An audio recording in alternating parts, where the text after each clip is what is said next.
bit about the veins, which we haven't had a chance to talk about just yet. And then we'll be on the capillaries today. And I want to start by a little bit of a review, give your brains a chance to see if they can recall this stuff. And if they can't, that's okay too. That's how we learn.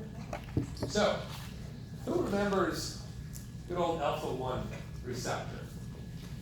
I just want to throw these up here because we've sort of come to an end of talking about receptors, I think, for this unit. What's the G protein that we use for the alpha-1 receptor? What do we call it? G? Q. Q. Okay, this is one that's GQ. And what does the G protein do when it's activated? Stimulates. What's the enzyme in the membrane? It's not an L cyclic, but you're close. Phosphate kinase cycle. PLC, yeah. So it's sort of the same thing in terms of its place in the second messenger system as an L8 cyclist, but it's PLC. And PLC takes the phospholipid that's known as PIP2, turns it into PI3, ag, and calcium, and all that kind of stuff, right? All right, where do we find these alpha-1 receptors?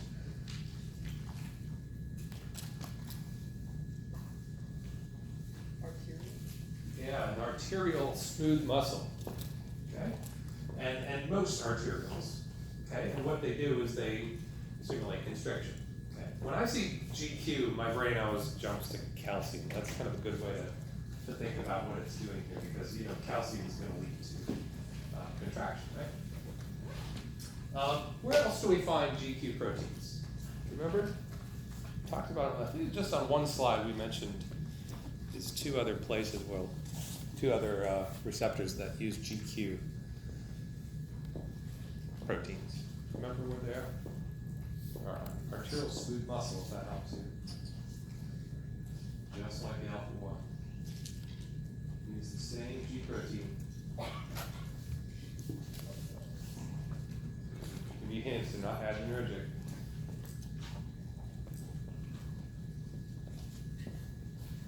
Not M2.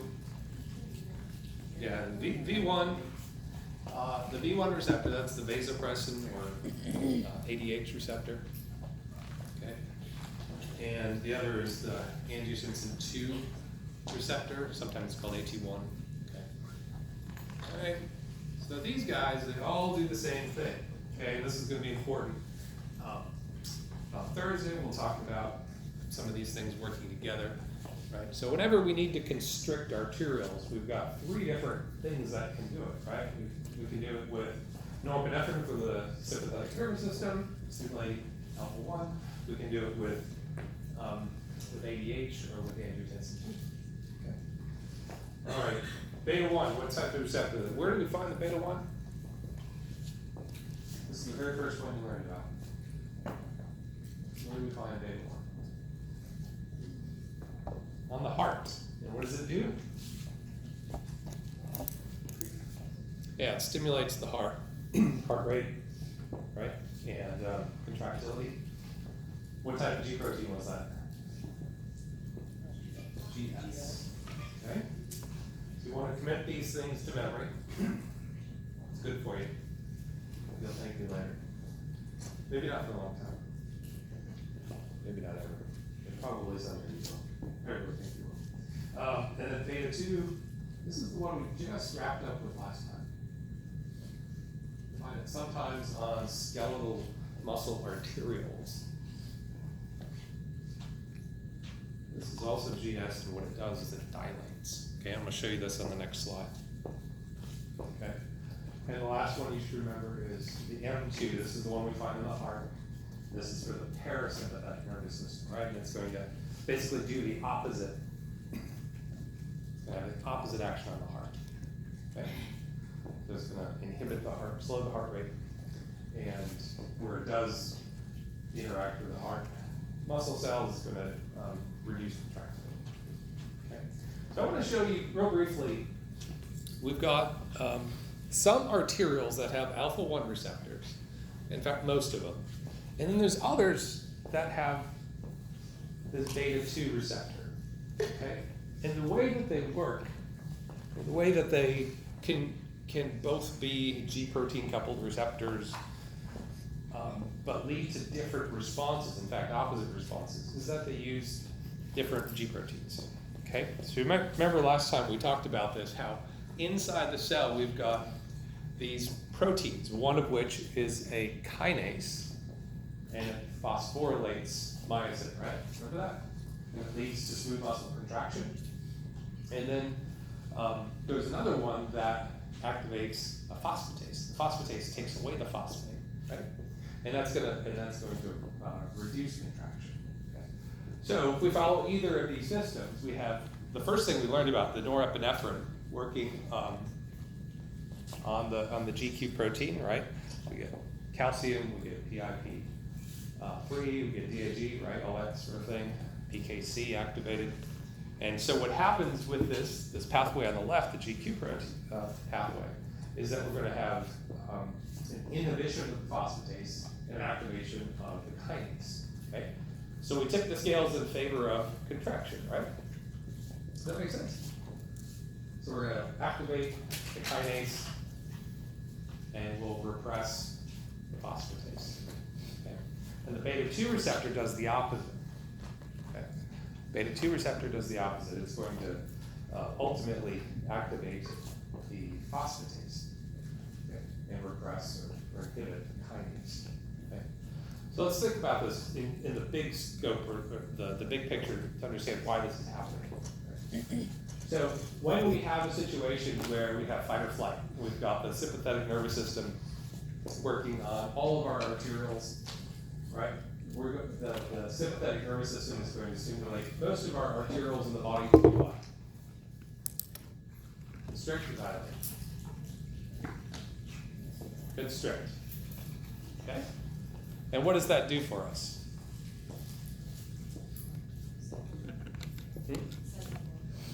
Yeah, it increases arterial blood pressure, which helps to move blood more rapidly, right? We elevate the arterial blood pressure, right? And we can have a greater flow of blood throughout the body, okay? And we also, at the same time, in that fight or flight response, release epinephrine, which acts on the beta-2 receptor, which will dilate skeletal muscle arterioles, right? What's the purpose of that? We're elevating blood pressure generally, but we're dilating skeletal muscle arterioles. What happens to the blood? Yeah. If it goes to skeletal muscles. Right, It's right away. Right, it's going to be rerouted essentially to the skeletal muscles, right? So the blood will be pressurized, right? And it's going to be harder for the blood to go most places, but we make the path easier down the road of skeletal muscle arterioles, right? So that we can deliver more oxygen to those muscles and run away. Okay? So, it's very advantageous to have these different types of receptors so that our body can get us to do different things with the same type of cell, right? Same cell can be either told to contract or relax. Okay, so let's wrap up the discussion of sort of the macrovasculature. So talking about veins and venules, and then we'll spend the rest of the time talking about capillaries. So veins and venules are the way that we return blood to the heart. Okay, and if we sort of view our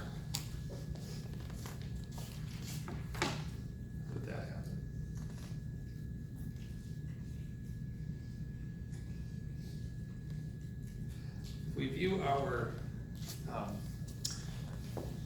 circulatory system in this very simplified loop here, we can appreciate that if you look at the volume that's depicted here, most of the blood's volume is in the venous side.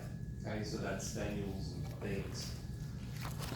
Okay. And the pulmonary circulation, that's gonna be a little more than that is also veins, right? So we can put all the venous blood together, all the blood contained within veins. We have about 2/3 of all of our blood located in the veins, not in the arteries, and arterioles. And they are not just simply conducting blood; they stretch just like arteries do, and they can constrict using a very similar mechanism, and we call that venoconstriction, okay, or venodilation. Okay. One of the main features of these vessels that makes them distinct and makes them behave differently than arteries is that they have a very different compliance curve. Okay, so remember compliance, right? What's the word we can sort of substitute for compliance? I want to describe the characteristics of the vessel. It's stretchability or extensibility. Okay. And so when we think about that, we can take a look at these curves that illustrate. Remember a change in volume and a change in pressure. A change in volume over change in pressure. This is what defines our compliance, right? So if we add some volume, right, we're asking the question, you know, how much pressure is associated with that volume change. Okay, so I want you guys to group up here a little bit, and we'll take just a minute or two and see if you can run through these questions and answer them for yourself. I want to make sure that you guys understand this concept of compliance.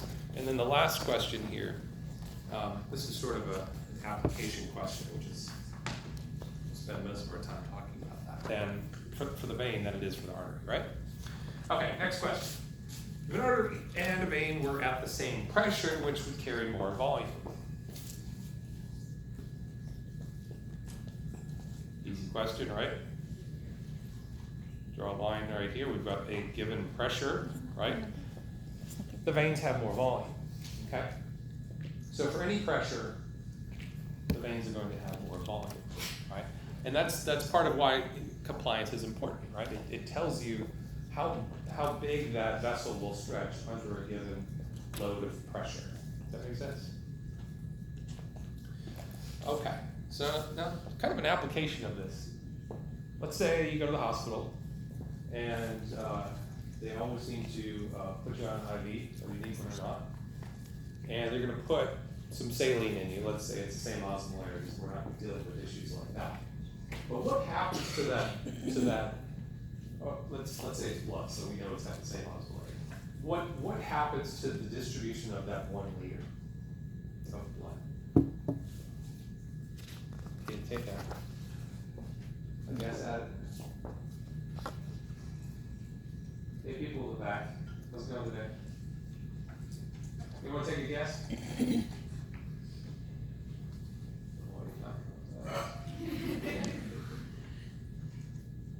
Yeah.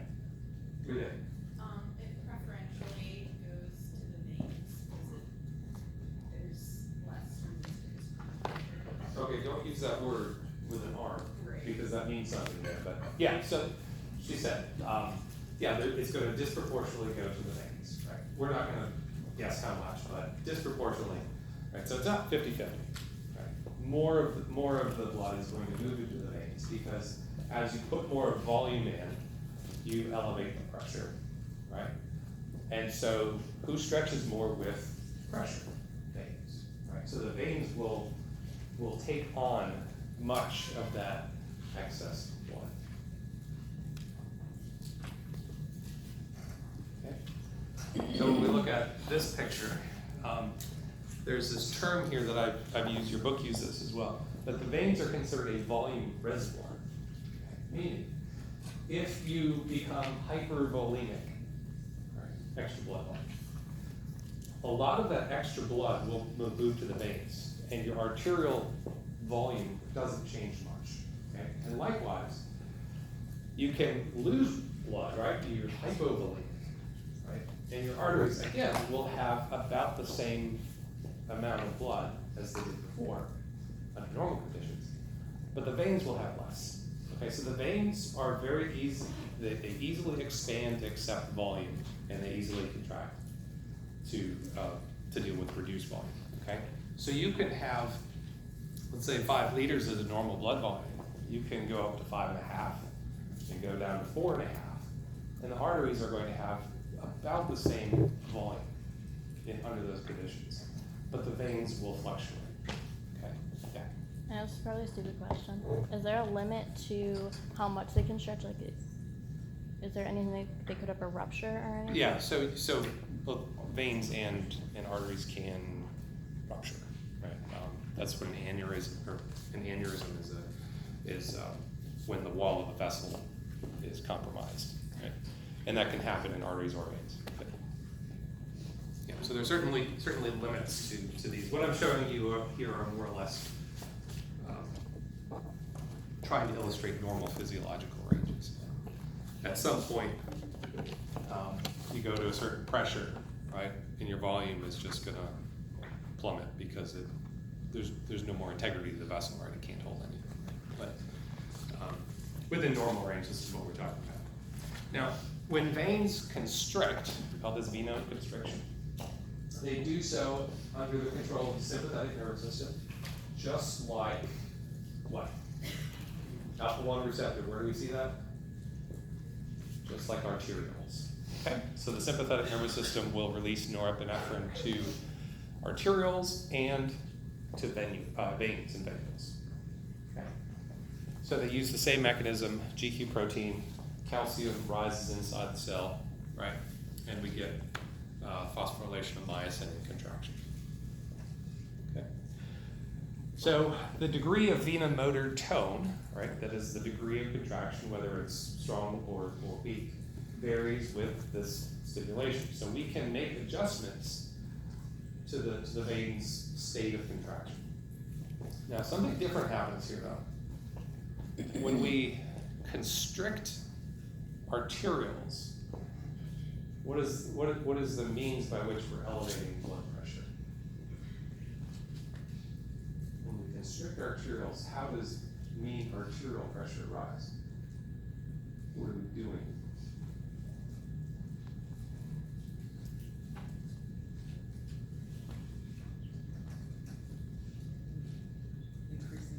We're increasing resistance. Okay, so we talked about how this occurs, right? So we increase resistance. So, right, let me give you a quick illustration of this, right? Artery, capillary vein, artery, capillary vein, right? Right, and what we can do is we can constrict arterioles, right? And what that does is it creates a high degree of resistance.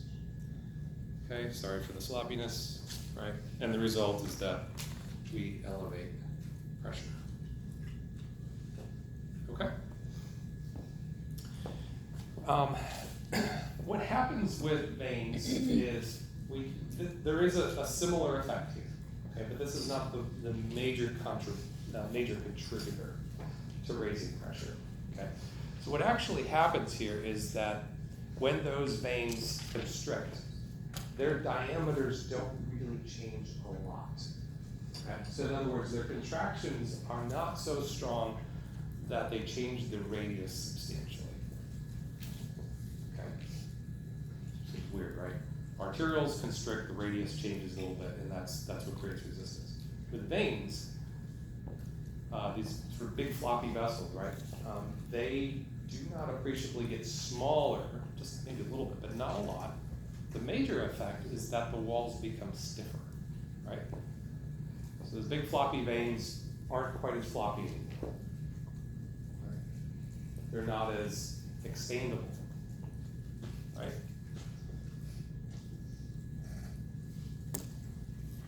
So if they're not expandable, what would we say about them? What's happened to them? And they become less compliant. Okay? So when veins constrict, they don't get a lot smaller, but the walls become a little bit stiffer and resistant to stretch. Okay? So they become less compliant, less stretchable. Okay. So what does this do?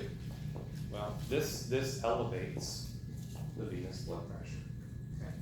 It happens along the length of the veins. It's not just in a little spot like it is in our arterioles. Okay. So that all of the venous system can become a little bit less compliant, right? So if we think about this curve, what we're doing is we're basically bending this curve. We're bringing it down a little bit less compliant, right? Looks a little closer and closer to what arteries have. Okay. So the way that veins and arterioles raise blood pressure is a little different. Okay. One is by creating resistance, that's arterioles, and the other is by changing the characteristics of this volume reservoir, right? So the veins have the ability to take on or lose lots of volume, but if we reduce their compliance, we take away some of that characteristic, right? And so the result is that pressure goes up.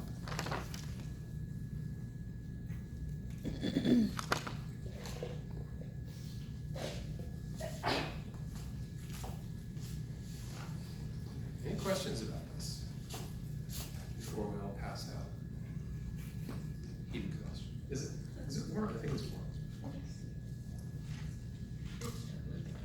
It's hard for me to tell up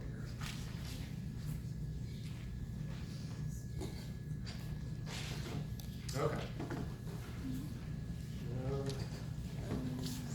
All right, so you have patients. How about that? A patient of yours has hypotension. What's that mean? Low blood Low pressure. blood. You decide to treat the patient with a medication. This is always a fun way to think about it. What would be the worst way to treat the patient?